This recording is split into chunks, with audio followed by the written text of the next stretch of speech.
Son las 9 de la noche con 4 minutos. Continuamos en esta programación extraordinaria especial de Exitosa Perú. Estamos en Exitosa Te Escucha, 95.5 de la FM. Y vamos a escuchar en estos momentos a Luis Benavente, quien es analista político, para conversar sobre esta situación ya tomada en el Congreso de la República de admitir esta moción de vacancia presentada para que se dé trámite a esta figura constitucional, que es una prerrogativa parlamentaria sobre un jefe de Estado en una causal entre varias, como la de incapacidad moral. ¿Cuál es el impacto que se termina generando en todo esto? ¿Cuál es la lectura, Luis Benavente, que tiene al respecto de cómo es que ayer, por ejemplo, 97 parlamentarios firmaron la moción y el día de hoy solamente 65 aprobaron que sea debatido en el Congreso? Luis Benavente, ¿qué tal? Buenas noches, bienvenido a Exitosa.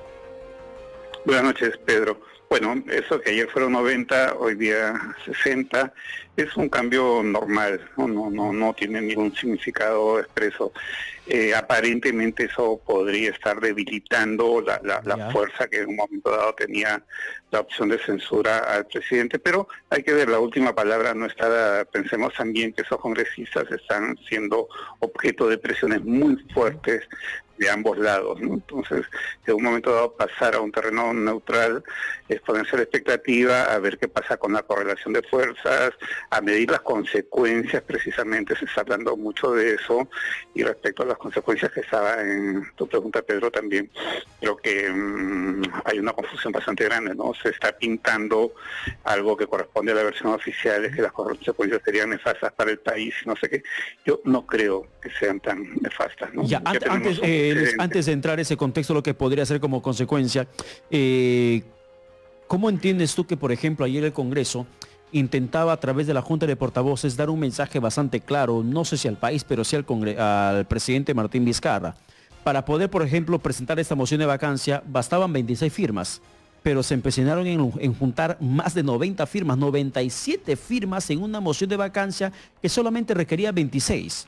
Y ya hoy amanecemos y generamos una expectativa de lo que podría ser una vacancia express, y en la votación termina dándose un número mucho menor. Esta situación cambiante podría ser ya una actitud más mesurada de los congresistas, de lejos de pensar en caliente, comenzar a pensar en frío en el país, o las implicancias que esto generaría sacando a Martín Vizcarra de Palacio de Gobierno. Podría ser que algún sector está reflexionando el tema, pero también pensemos que muy rápidamente las cosas cambian. Ve usted, de ayer para hoy escuchamos ese audio, ese diálogo entre el señor Cisneros y la señora Roca, y ahora resulta que el señor Cisneros dijo que todo era mentira, que era una cosa que le armó para ver hasta dónde iba a llegar esa señora. La verdad que es una versión inverosímil, ¿no? Pero vea cómo cambió el señor Swing. Entonces, todo cambia de un día para otro, y cambiar de aquí para allá es una política saltimbanqui. Creo que sí hubo un error ayer político de poner muchos, porque entonces se generaba una expectativa que luego no puede satisfacer y dar rápidamente una imagen adversa a la propuesta, ¿no? Ya, estaban confiados. Claro, estaban confiados de dar vacancia al presidente en un santiamén. Creían que rápidamente lo podían sacar. Sí, digamos, si lo ponemos en términos de pecados capitales, le llamaría eso, pues, que fue gula política. No hay necesidad de embriagarse con tanta bebida, ¿no? Bastaba con, si pedían 20 y tantos, bastaba con 30 y tantos o 40, pues, pero eso fue un error, ¿no? Ahora, ¿a dónde va a ir a parar ese voto?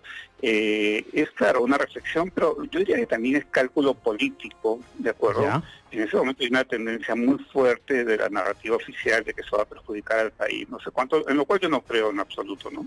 Porque ya tenemos un precedente, la transición de Kuczynski a Vizcarra, pues no tuvo ningún, ¿no? El Instituto Peruano de Economía dijo, la economía ni ha pestañeado, la bolsa no se alteró ni un céntimo, el tipo de cambio no varió ni en medio céntimo, entonces hubo mucha estabilidad, en fin, ¿no? Yo más bien creo que sí sería favorable un cambio, ¿no? A ver, si Perú es el primer lugar del mundo en caída del PBI, es que la gestión de la economía está fallando. Hay que buscar otra ministra u otro ministro para ver que haga algo mejor. Definitivamente cualquier ministro no va a hacer algo peor de lo que ya se ha hecho.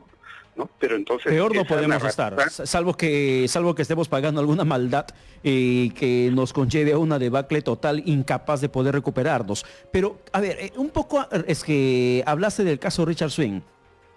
¿Qué mensaje ahora entiendes, Luis, cuando le escuchas al presidente Martín Vizcarra repetir el mismo discurso de Richard Cisneros o Ricardo Cisneros? En horas de la mañana, Cisneros dice que hay un complot para desestabilizar la democracia, que los congresistas quieren reelegirse. Y en horas casi el mediodía, el presidente repite casi el mismo discurso y ambos hablan de un audio o de más audios que en realidad nadie ha escuchado. Se habla de 276 audios que nadie sabe si existe. El señor Cisneros menciona que hay un audio donde hay una confabulación de Edgar Alarcón con el abogado de Karen Roca y que solamente él sabe si existe o no. Pero el presidente Martín Vizcarra toma esa versión de Richard Cisneros y lo toma como una verdad absoluta, diciendo, ahí están los audios que demuestran la confabulación. ¿Ese es el nivel de estrategia política que necesita el presidente? Claro, a ver, mira, Pedro, hablemos con claridad. A esas cosas usualmente se les llama, en el lenguaje periodístico coloquial, un Armani, ¿correcto? Pero un Armani hay que armarlo bien, pues, con un poquito de inteligencia, con un poquito de coherencia, no de esa manera que de pronto el señor Swing salga en la mañana, haga toda una parafernalia, una puesta en escena, etcétera, una interpretación, una cosa actoral, es realmente muy divertida si lo vemos desde el punto de vista de humor político, y que diga que no, todo lo que dijo era falso. Por favor, ¿quién se lo va a creer? ¿Tú te lo crees, Pedro? La verdad que en primera solamente me genera risa. Bueno, pero es evidente que eso está coordinado con el gobierno, con el presidente, tal vez a través de algún representante que ha ido a conversar con sí. Es lo que cualquiera va a pensar. O sea, eso es increíble porque no es creíble, ¿no? Entonces, yo creo que el nivel de armar la narrativa oficial está muy flojo, ¿no? Ahora, muchos grandes medios dan ese discurso como válido, ¿no? Ayer el mensaje del presidente fue, bueno, todo esto es un complot contra la democracia. Porque el presidente en su mensaje no explicó nada de lo que había en esos audios, lo cual lleva implícito acusaciones bien serias contra él y su gobierno y su gestión, temas de fondo, de transparencia, pero no, ya es el tema de que es un complot contra la democracia. Y para muchos medios el tema es que todo esto es un complot contra la democracia. Pero el tema de fondo se evade olímpicamente, hablemos claro, Pedro, ¿no? Pero Luis, honestamente decir que es un complot contra la democracia es apegarse a un discurso que no tiene mucho sustento, porque primero que no hay ninguna prueba. Y porque segundo, lo que vengo insistiendo en los últimos minutos, el presidente Martín Vizcarra al parecer se olvida que la Constitución ya está modificada por votación popular en el referéndum de 2018, cuando se prohíbe expresamente la reelección parlamentaria. Es improbable que esto se pueda modificar. No hay forma de que se termine generando la reelección parlamentaria porque eso está prohibido en la Constitución, en un referéndum que él mismo ha promovido. Y decir ahora que, por ejemplo, hay personajes que intentan quedarse y reelegirse es también poner en el mismo saco, en una defensa desesperada que él tiene, a los que han votado en contra de esta moción de vacancia. Para crear otro enemigo, un enemigo paralelo, ¿no? Cuando el enemigo está, digamos, en la denuncia, en los audios, no importa si los puso Alarcón o los puso Perico Los Palotes, el tema no es el portavoz ni el mensajero, el tema es el contenido. Exacto. No importa, Pedro, si son legales o no son legales, eso porque es el contenido. Público. Mira, porque si es un problema que es ilegal, como ayer insistió el presidente, entonces mañana mismo que liberen al señor Vladimiro Montesinos. Su Waterloo comenzó cuando salió un video que había sido obtenido de manera ilegal. ¿Te acuerdas esa historia? Bueno, tú serías muy joven en esa época. Claramente seguí esa ¿dónde parte está la coherencia del país. Pero ahora, la gente... pero Luis, a lo que quiero también entender, la defensa política que el presidente en estos momentos tiene que hacer, ¿por qué camino tiene que recorrer? ¿Cuál tendría que ser el argumento, el discurso del presidente en la aparición ante la prensa? Porque en cada aparición se va a dirigir en ese tema. Es imposible no dirigirse al tema. Buena pregunta, Pedro. Buena pregunta. Mira, si tú comienzas con la verdad, luego todos los caminos se te van a facilitar. Si comienzas con cosas encubiertas, con historias fabricadas, con ocultamientos, luego vas a tener que sostener eso. Y entonces ahí tus caminos no son favorables. y el presidente pues no se va a ir al cielo por decir la verdad. Recuerda que dijo que no se había reunido con Keiko y se había reunido con Keiko.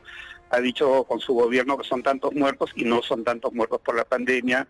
El señor Matuk dijo que en mayo el gobierno, el Consejo de Ministros, el presidente sabía cuántos eran y el gobierno no lo ha desmentido, o sea, se sigue ocultando la verdad. Hubo 13 muertos en una discoteca hace muy poco y inmediatamente el presidente avaló un comunicado que a la vista era incoherente. ¿Cómo es posible que la policía interviene? Luego la policía está afuera y luego se mueren adentro. Sí. ¿Qué coherencia? Perdóname, y la prensa no investigó eso, no se preguntó eso. En abril, el 26 de abril, mueren 9 personas en los penales y eso se oculta. Entonces, si hay tanta mentira, si hay tanto ocultamiento, entonces ya te creas la necesidad de sostener eso. El presidente dijo que no conocía a Swing. Y es evidente que sí lo conocía y que había cierto tipo de vínculo de trabajo, de campaña en el Ejecutivo, cierta coherencia, cierta vinculación, cierta dependencia, y Swing por lo visto necesitaba trabajo, lo mandaron a Cultura, recomendado desde Palacio, y luego vienen esos audios que trataban de borrar las huellas en el libro de visitas, etcétera, etcétera, toda esa milonga. Pero hay otra incongruencia, Luis, en lo que se viene ventilando en las últimas horas y que me hace retroceder hasta el mes de abril, mediados o inicios de mayo. Ya perdí la cuenta de cuándo exactamente estalló el caso Swing, pero en aquella ocasión, por ejemplo, en mayo fue, pero en aquella ocasión se había revelado que Richard Swing solamente se había reunido 2 veces en Palacio de Gobierno, 2 veces. Pero el presidente también asume como tal esa versión del registro que existe en el libro de visitas de Palacio de Gobierno. Pero ahora sale con la versión de que han sido 3 veces. Pero en el audio que conocimos ayer, el presidente asume 2 reuniones que él tuvo directamente con Ricardo Cisneros. Y luego dice, las otras reuniones él no las sabe, que eran 6 en total. El audio dice de 6, que él se reunió 2 veces, dice en el audio, y él no desmintió esa información en su mensaje a la Nación de ayer. Él no desmintió para nada, pero en el audio se le escucha decir que él asume que son 2 reuniones.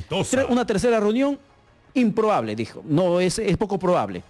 Pero él no dice nada sobre ese aspecto. Y hoy salen con la versión de que son 3 reuniones, pero que ninguna se reunió con el presidente. Entonces son más mentiras. Y como dije hace varias horas atrás, este refrán de miente, que algo queda, en realidad ya queda desfasado. Porque la estrategia de mentir, al parecer, desde Palacio de Gobierno, va a hacer que nadie quede en Palacio de Gobierno.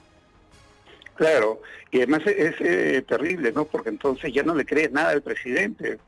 Miente que algo queda, pero miente que ya no te creo más lo que me digas porque siempre mientes. Entonces, él mismo va contra él. Él es su peor enemigo y no se da cuenta porque no tiene mucha capacidad. Mira, pero imagínate, le preguntan por Swing al inicio, sí lo conozco, sí lo recomendamos porque es un colaborador en el cual confiamos, no sé cuánto, se arma un pequeño rollo, bueno, creo que fue un error, eso no se va a volver a repetir, y listo, y chao, se acabó. Ya no hay tanto rollo, ¿te das cuenta? ¿Y qué haces? Dices la verdad. Entonces, decir la verdad es un buen negocio. Es un buen negocio. En la política te humaniza, te hace ver que eres humano, puedes ser presidente, pero cometes errores y que estás listo y presto a poder rectificar, pero con los hechos. Pero se ha conocido cada vez más y una versión que desnuda muchas mentiras y que ahora estamos a la expectativa de saber qué va a pasar el próximo viernes 18 si es que ese día se da la sesión para ver la vacancia del presidente. Y la verdad te libera de problemas futuros. Pero mira, qué problema. O sea, está en juego la estabilidad política del país. Exacto. O sea, no es un problemita. Es un problemón por una mentirilla de oficio, una mentirilla común y corriente, una mentirilla a la que estás siempre acostumbrado a negar. No me reuní con Keiko, los muertos son menos, etcétera, etcétera. En la discoteca no murieron porque se murieron solitos, como un anticucho que solito se metió a la parrilla, etcétera. No, pues señor, está mal el gobierno y no da muestras de rectificación, de corrección, y más bien tiene un aparato para instalar una versión oficial. Ya es tarde, Luis, ya es tarde para que el presidente se rectifique e intente enmendar lo mal que está haciendo al no reconocer los errores cometidos, como la mentira que se viene propalando de uno y otro lado. ¿Es tarde para eso?